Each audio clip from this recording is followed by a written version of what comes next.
Bonjour et bienvenue sur MeetFox. C'est un plaisir de vous retrouver pour explorer une nouvelle histoire captivante. Si vous appréciez le temps et la recherche que nous consacrons à transformer ces grandes idées en récits audio, j'ai une simple demande pour vous. Pour aider cette chaîne à grandir et à faire découvrir ce contenu à d'autres esprits curieux, la meilleure façon est de nous soutenir gratuitement. Pensez à vous abonner à la chaîne. Activez la cloche des notifications pour être prévenu de chaque nouvelle sortie. Laissez un j'aime sur cette vidéo et dites-nous en commentaire si vous appréciez ce format. C'est ce qui nous aide le plus. Votre soutien est notre plus grande motivation. Merci infiniment. Aujourd'hui, nous allons aborder une question fondamentale. Une question que beaucoup se posent en silence, souvent à la fin du mois en regardant leur compte. Pourquoi la plupart des gens luttent-ils financièrement, alors qu'une minorité semble accumuler des richesses avec aisance? Est-ce une question de chance, d'intelligence, ou est-ce quelque chose qu'on ne nous a jamais appris à l'école? L'histoire que nous allons explorer aujourd'hui est celle de Robert Kiyosaki, un homme qui a grandi avec deux pères. Le premier, son père biologique, que nous appellerons son père pauvre. C'était un homme brillant, titulaire d'un doctorat, qui dirigeait le système éducatif de l'État d'Hawaï. Il croyait fermement au chemin traditionnel. Va à l'école, obtiens de bonnes notes, trouve un emploi sûr et stable. Pourtant, malgré son salaire élevé, il a lutté toute sa vie avec l'argent et est mort en laissant derrière lui des factures impayées. Le second, le père de son meilleur ami, que nous appellerons son père riche. Cet homme n'avait pas terminé le lycée. Il construisait un empire commercial à partir de rien. Lui aussi croyait en l'éducation, mais pas au même type d'éducation. Il disait: l'école t'apprend à être un bon employé, mais elle ne t'apprend rien sur l'argent. En grandissant avec ces deux influences opposées, Robert Kiyosaki a dû faire un choix. À l'âge de 9 ans, il a choisi d'écouter les leçons de son père riche. Ces leçons, simples mais révolutionnaires, ont changé sa vie. Et ce sont ces leçons que nous allons découvrir ensemble. Préparez-vous, car ce que vous allez entendre va probablement défier tout ce que vous pensiez savoir sur le travail et la richesse. La première leçon de père riche a commencé par une action. Il a embauché le jeune Robert et son ami Mike pour travailler dans l'un de ses magasins pour un salaire dérisoire. 10 centimes de l'heure. Après quelques semaines, Robert, frustré, est allé voir Père Riche pour lui dire qu'il était exploité et qu'il voulait une augmentation. Père Riche lui a alors souri et lui a dit: bien, tu commences à comprendre. La plupart des gens passent leur vie à attendre une augmentation, terrifiés à l'idée de perdre leur emploi. Ils sont coincés.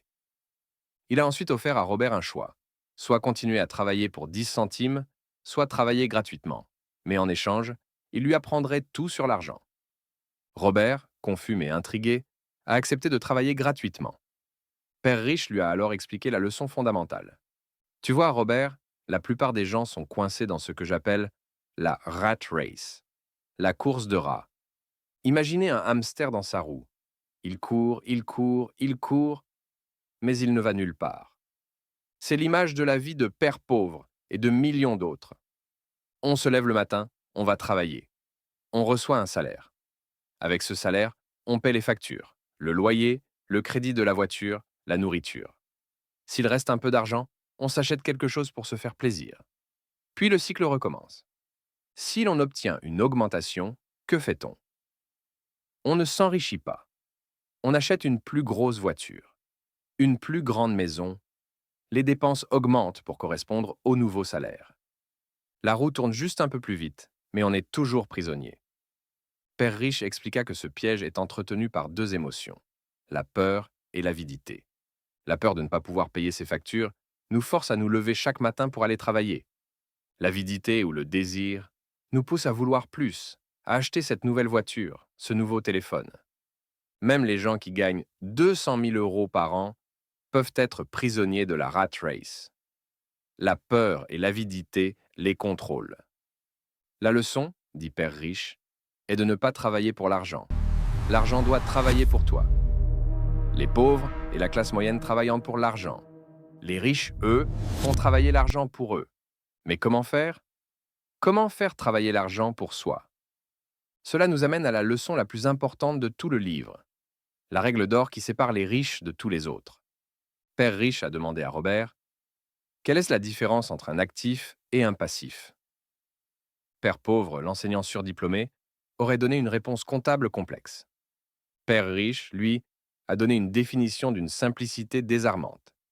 Écoutez bien ceci, car c'est le cœur de toute la philosophie. Un actif, c'est quelque chose qui met de l'argent dans votre poche. Un passif, c'est quelque chose qui prend de l'argent de votre poche. C'est tout.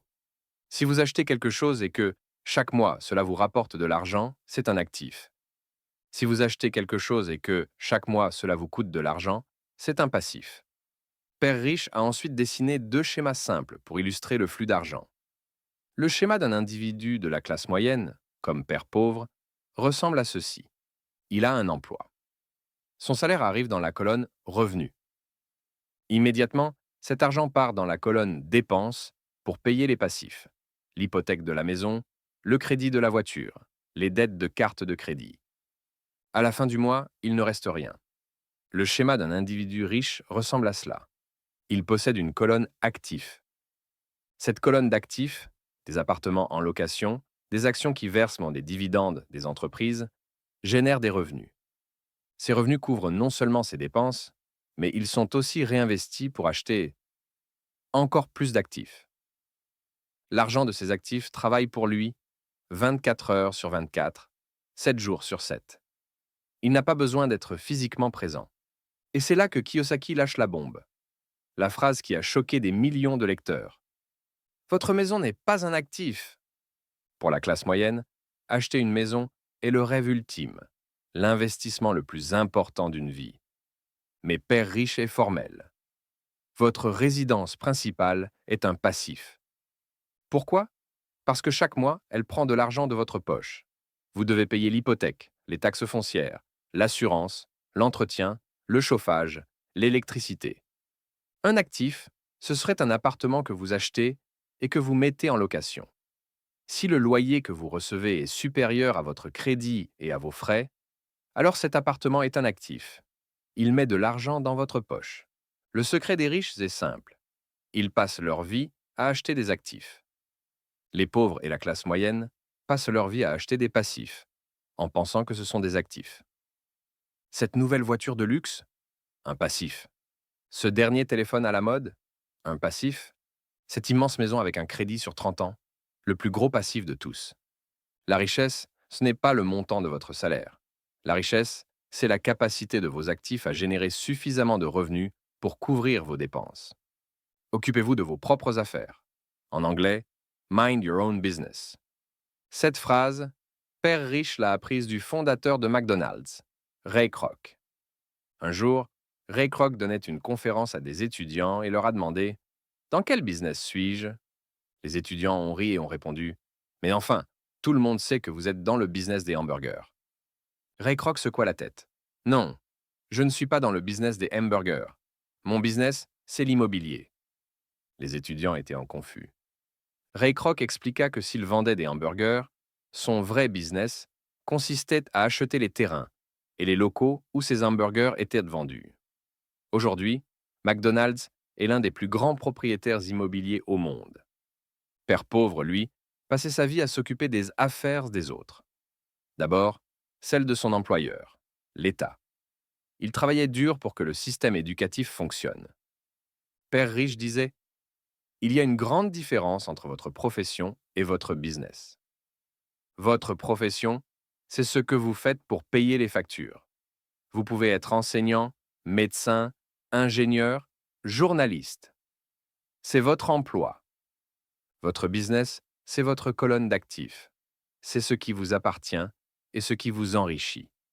Le conseil de père riche est donc le suivant. Gardez votre emploi. Soyez un bon employé. Payez vos factures. Mais utilisez votre temps libre et votre argent supplémentaire, non pas pour acheter des passifs, mais pour construire votre colonne d'actifs. Commencez à vous occuper de vos propres affaires. Qu'est-ce qu'un actif? De l'immobilier locatif, des actions en bourse qui versent des dividendes. Une entreprise que vous créez, mais qui n'a pas besoin de votre présence pour fonctionner. Par exemple, un site e-commerce ou une chaîne YouTube comme celle-ci. Des droits d'auteur, sur un livre, une musique. Le but n'est pas d'arrêter de travailler demain. Le but est de commencer, petit à petit, à acheter ou à créer des actifs. Un jour, le revenu généré par ces actifs deviendra supérieur à vos dépenses mensuelles. À ce moment-là, vous serez financièrement libre. Vous n'aurez plus besoin de travailler pour l'argent. Vous pourrez choisir de travailler ou non. C'est cela, la véritable indépendance. L'histoire de père riche, père pauvre n'est pas une méthode pour devenir riche rapidement. C'est un changement de mentalité. C'est l'histoire de deux pères. L'un nous a appris à être un bon employé. L'autre nous a appris à être un bon investisseur. Père pauvre disait: l'amour de l'argent est la racine de tous les maux. Père riche disait: le manque d'argent est la racine de tous les maux. Père pauvre disait: je ne peux pas me le permettre. Père riche se demandait: comment? Puis-je me le permettre? Le premier fermait son esprit. Le second l'obligeait à réfléchir. La leçon finale de ce livre est simple. Votre plus grand actif, ce n'est pas votre maison ni votre voiture. Votre plus grand actif, c'est votre cerveau. Investissez dans votre éducation financière. Apprenez le langage de l'argent, de l'investissement, de la comptabilité. L'école ne le fera pas pour vous. Commencez à regarder le monde à travers le filtre des actifs et des passifs. Avant d'acheter quelque chose, posez-vous la question: ceci va-t-il mettre de l'argent dans ma poche ou en prendre? La route vers la liberté financière commence par cette simple question. Merci d'avoir écouté cette histoire sur MeetFox. Si ces idées ont résonné en vous, partagez dans les commentaires la plus grande leçon que vous avez apprise, que ce soit de ce livre ou de votre propre expérience. Prenez soin de vos actifs et à très bientôt.